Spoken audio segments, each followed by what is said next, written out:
Nuestro tema para este día es un tema maravilloso. Se titula La tumba vacía. Recordemos que estamos ya en la 12ª semana de nuestro estudio sobre algunos temas de Juan, y esto implica que ya estamos terminando el Evangelio de Juan. El año se está terminando también, estamos terminando con nuestro estudio, pero estamos llegando a momentos cruciales en nuestro estudio de la palabra de Dios. Hoy vamos a orar y agradecer a Dios por esta revelación que nos da, para que también, a medida que comentamos, nuestro pastor Dani Perla nos pueda ayudar a entrar en los detalles que nos permitan crecimiento espiritual.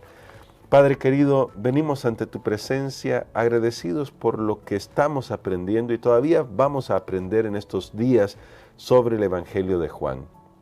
Hoy suplicamos que tu Espíritu Santo ilumine nuestras mentes y que nos ayude a ver este momento tan precioso de la historia, de la humanidad y del universo, que es la tumba vacía de nuestro Señor Jesucristo. Oramos en su nombre. Amén. Para este día, pastor, quizás a manera de comentario, me parece curioso que el autor de alguna manera pasa por alto el hecho de los preparativos de Jesús para ir a la tumba, su tiempo en la tumba, ese sábado que pasó allí en la tumba, y va directo a la tumba vacía, a la tumba que está vacía, quiero decir. Y ahora la pregunta que surge es, ¿qué importancia tiene para nosotros esto que sucedió ese domingo de mañana? Bueno, creo que venimos a un punto bien importante de nuestra lección y del libro.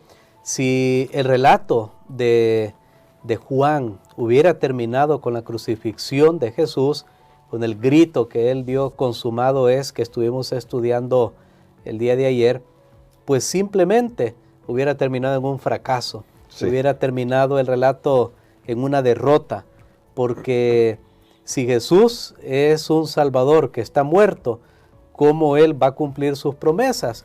Las promesas que Él había hecho. Entonces, aquí venimos a un punto maravilloso que es el punto central del cristianismo. No hubiera cristianismo, no estuviéramos dando esta lección, no hubiera iglesia cristiana si Jesús hubiera permanecido en la tumba, si lo último hubiera sido la cruz y la tumba, porque los discípulos simplemente, ahí cada uno se hubiera ido para su lugar, sus esperanzas estaban rotas, sus sueños frustrados, y cada uno hubiera seguido haciendo una cosa. No tenía sentido estar hablando de Jesús, aunque sanó, tal vez si hubiera escuchado en la historia, miren, hubo alguien que de repente en 3 años anduvo ahí sanando y tenía grandes poderes milagrosos, pero hasta ahí, buenas enseñanzas, nada más, no habría nada, no habría cristianismo, no habría iglesia cristiana.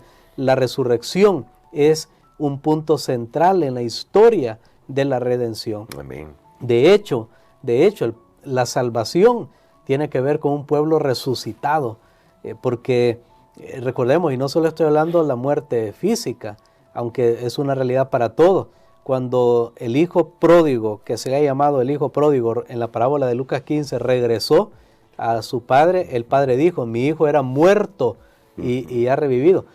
Y el hijo nunca se murió físicamente, claro, pero en relaciones estaba muerto. Entonces, todo el propósito de Dios es un pueblo resucitado, resucitado espiritualmente, resucitado físicamente, para un día vivir eternamente con Jesús. Y la resurrección de Jesús es lo que garantiza eso. Amén. Recordemos que escuchamos, estudiando el grito de Jesús, consumado es, y el hecho de que Él resucite significa que Dios dice, estoy satisfecho con la obra, se cumplió la obra que Jesús hizo de redención, por eso es que Jesús pudo resucitar. Amén. Y ahora, pastor, hay algunos detalles acá que nos brinda el autor de este evangelio, el apóstol Juan, que creo son interesantes para destacar un punto.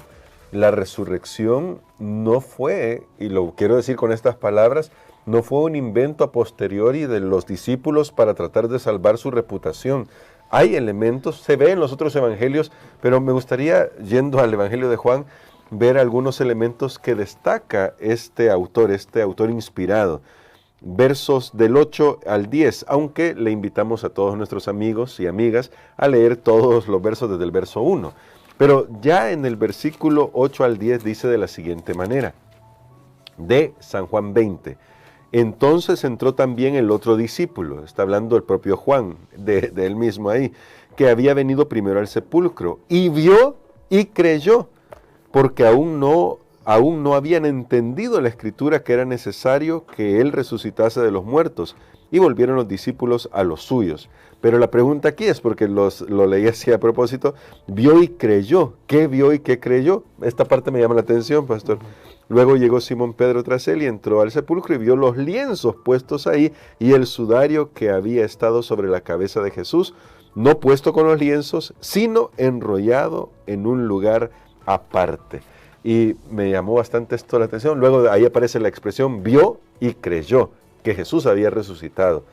Porque estos elementos, además de otros que encontramos en el resto de los evangelios, pero aquí estos elementos, ¿por qué resultaron como una evidencia para que el apóstol viera y creyera que no es que se habían robado el cuerpo de Jesús, que realmente había resucitado su maestro?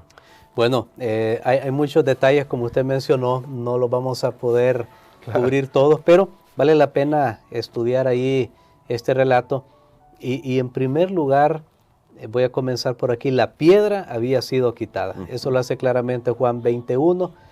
Ahora, si Jesús después que resucitó, él podía entrar a una casa, aunque las puertas estuvieran cerradas, no pudo él haber salido de la tumba sin que la piedra hubiera sido quitada. Sí. Claro que sí. Pero ¿por qué cuando Jesús resucitó esa piedra salió volando? Bueno, hay muchas razones. Recuerden que tenía el sello romano y Dios destruye las cosas de este mundo. Pero tal vez una razón más importante es para que los discípulos pudieran entrar.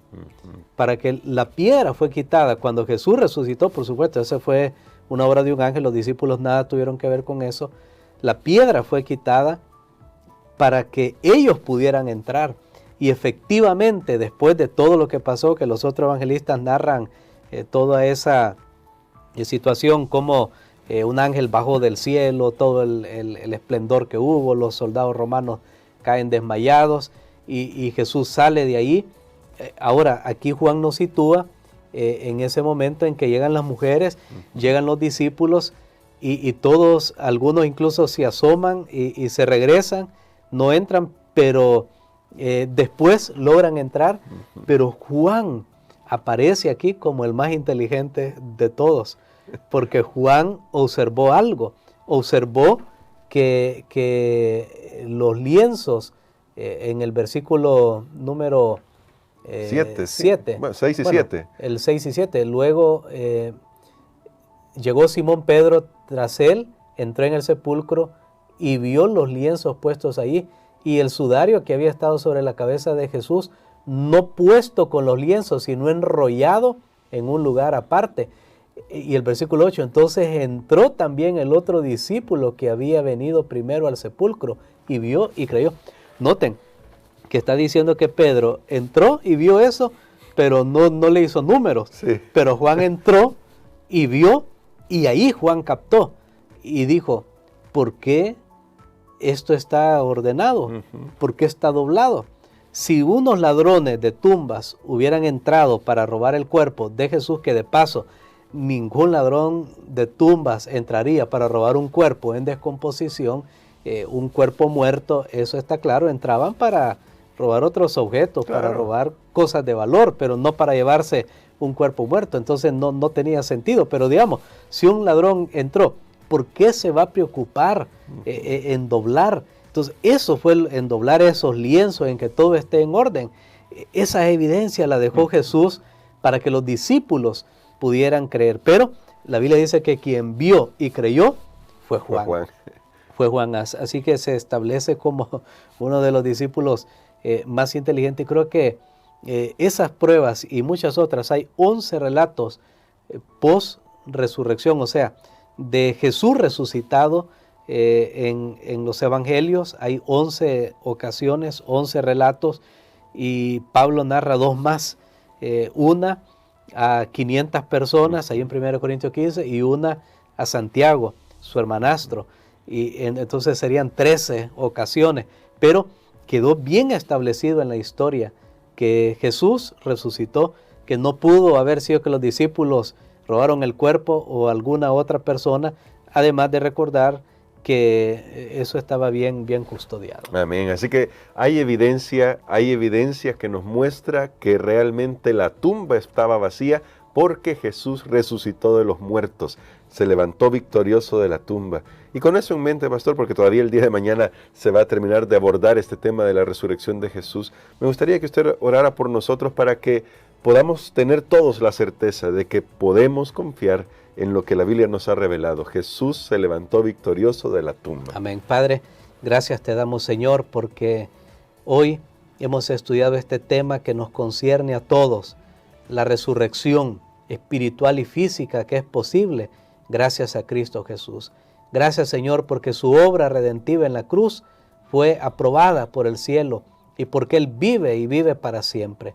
Señor, obra ese poder que levantó a Jesús de los muertos, obra en nosotros para que podamos resucitar a una nueva vida con Cristo. En el nombre de Jesús. Amén. Amén.